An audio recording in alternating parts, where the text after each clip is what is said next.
Hi Year 12. Okay, video 2 for Beachcomber, and we're looking at the final two stanzas now, so this should be a slightly shorter one than the last one. So we ended with the memory shifting to the child kneeling down on the sand, and then instead of describing what the child's doing, the persona says this is about something. Sorry, I'll just read the whole stanza actually. This is about something harder. The red spade scooping a hole in the sand, sea water seeping in, the girl suddenly holding a conch, listening. Shh. You remember that cardigan, yes? You remember that cardigan. And I'll just read to the end, I think. But this is as close as you get, nearly there. Open your eyes. Those older, those shaking hands cannot touch the child or the spade or the sand or the seashell on the shore. And what would you have to say, of all people, to her, given the chance? Exactly. So quite a poignant end to the poem there. But we start the stanza with this is about something, and our attention is drawn to that indefinite pronoun, something.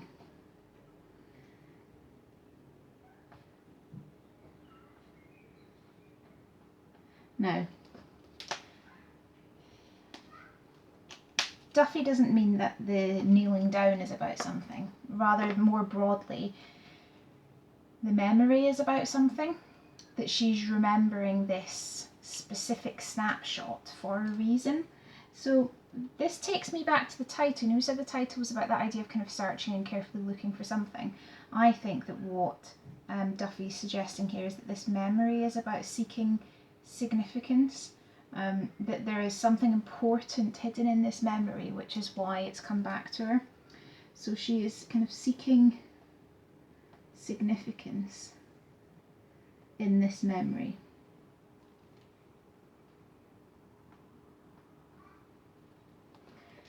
Which is why it is kind of our attention's drawn to it with this very short line. This is about something, so I could add in there as well short line as well as indefinite pronoun. And then you kind of the structure contracts even more, and you go from just a short simple sentence to a minor sentence, harder. So I'm going to explore that. So it's a minor sentence, but it's also an adverb. It looks like a comparative adjective first of all, but it's an adverb because the verb is implied. So think harder. The verb that's implied is think. So she's again doing that process of mining the memory for as much significance as she can get. And she's trying, kind of urging herself like she did with those like she did with the imperatives, kind of like forcing her memory, trying to kind of coach herself into remembering more. So the minor sentence of the adverb is again building that sense of desperation.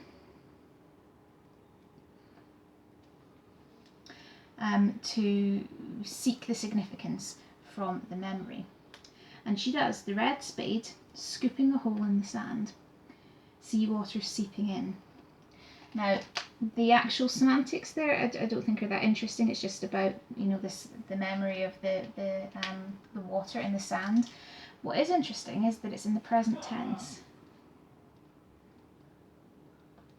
because the memory is obviously not, it's past tense. This scooping happened in the past, so it should be seeped and scooped.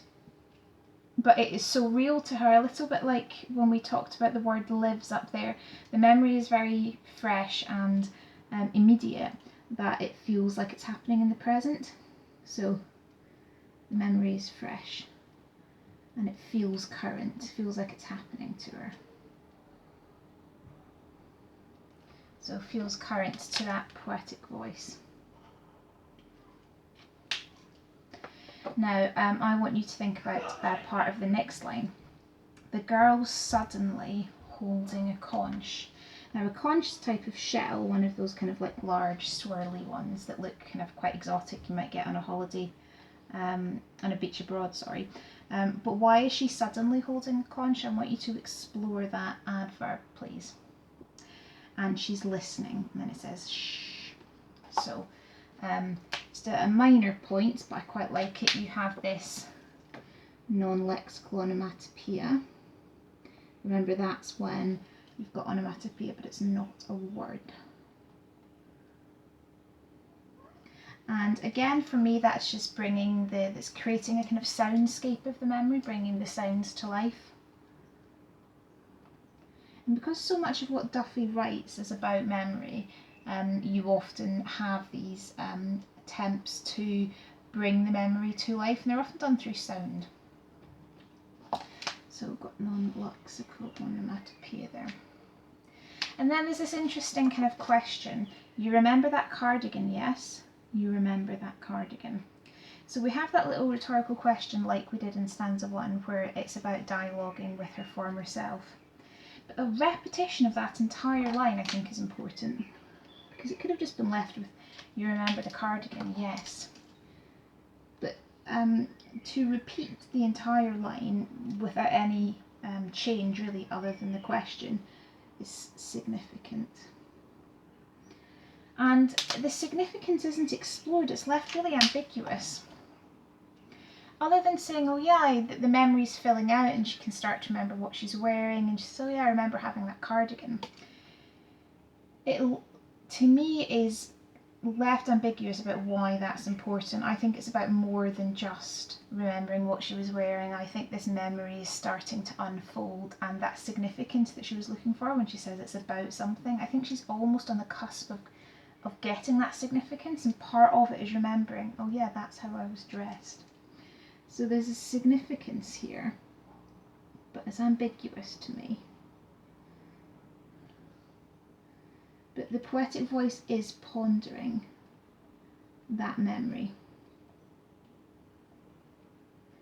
and almost trying to understand the memory, wrestling with it. Why do I remember that? Why is that important? And then on to the final stanza. I'm just going to check that you can see that in the camera. Yes, you can. Okay. And then so going into the final stanza, we start with a volta, but this is as close as you get. Voltas are often identifiable by starting with connectives or conjunctions. So we have a volta there with the conjunction but, and that tells us that something is shifting. And we're stepping out of the memory. That's what's happening. We come back to the present tense, back to her in her old age. So we shift from the past to the present. And rather than analepsis, which is going backward, this is prolepsis, which is going forward. Prolepsis and analepsis are usually referred to more in novels, but it's still accurate to describe it any kind of time shift, even if it's within a poem. So we have prolepsis here to the back to the present, but this is as close as you get. So she was close to unlocking some significance in this memory, but she didn't, and that is reinforced by this adverb, nearly. She was nearly where she needed to be in terms of her memory, but she was never close enough. So I'm going to highlight nearly. So this adverb emphasizing the nature of memory, that you can never recall everything. Memory will always be slightly opaque and faded around the edges, and you will remember snippets, but it will never be like stepping into a time machine and going back to the past. So this tells us that the nature, it's about the nature of memory. Memory is ephemeral. And something ephemeral means that it is kind of airy, difficult to pin down, loose, something that you can't get a grip on. Sorry, my handwriting's terrible there. That's E-P-H-E-M-E-R-A-L. So the nature of memory is that it's quite ephemeral. So we're back into the present almost with this symbolic opening of the eyes. We've stopped mining the past, we've stopped combing the beach for memories, and we are symbolically, we've got another imperative there, but we are symbolically in the present, and the memory is gone.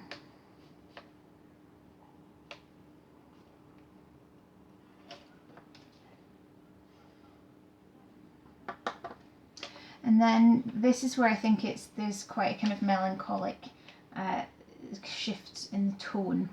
Those older, those shaking hands cannot touch the child, or the spade, or the sand, or the seashell on the shore. So the repetition of these conjunctions, or the spade, or the sand, or the seashell,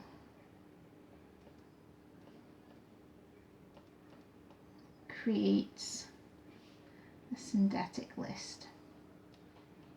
It doesn't look like a list because of the structure, but it is. And as often with syndetic lists, the point is to emphasize the number of things within the list. And this is where I think the desperation of the persona to remember becomes hopeless. All of these things, all of these aspects of the memory, the spade and the sand and the seashell, she cannot access, and that's a kind of like a final reminder that memory is locked in the past, and even if you can revisit it clearly for a few moments, so clear that it feels like it's happening now, ultimately it is beyond your grasp, and you can't go back in time, you can't relive your younger days even through memory. And by emphasizing all of the things that she can't access, it leaves that feeling of like finality to me. So there's finality of the poetic voice, accepting what's in the past must stay there.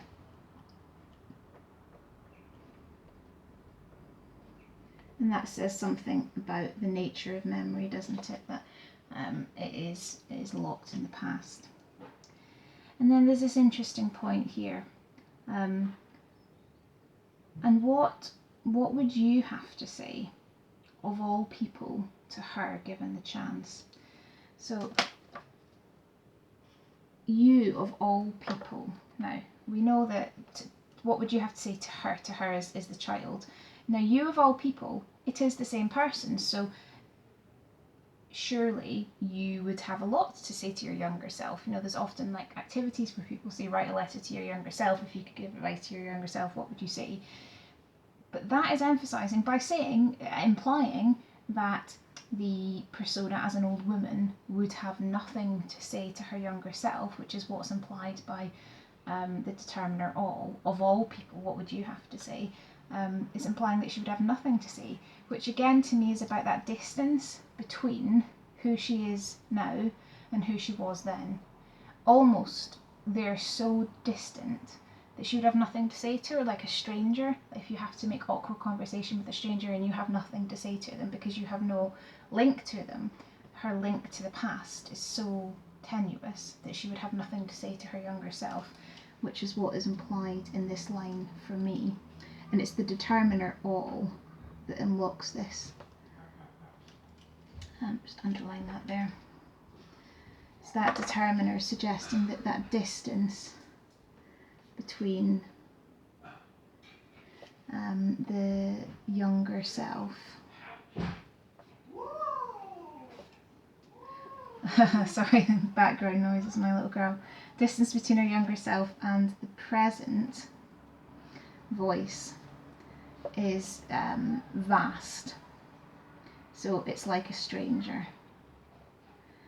And that then, to me, the poetic voice is melancholic because she wants to be more connected to this younger version of herself, but she's not.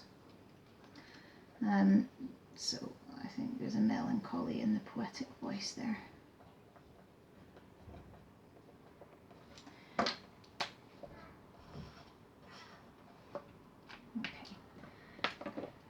And then as the final point, something I'm going to pass over to you. What would you have to say of all people to her given the chance? Exactly. Why is Duffy ending on that adverb? Exactly. There's something tonally quite significant about that word. Almost something, it's quite cynical, I think. I think there's something bitter in ending on that word, but I want you to explore that because it's clearly important, because it's a minor sentence, it's been given a line on its own. So why are we ending on that adverb? Okay, that's it. Thank you.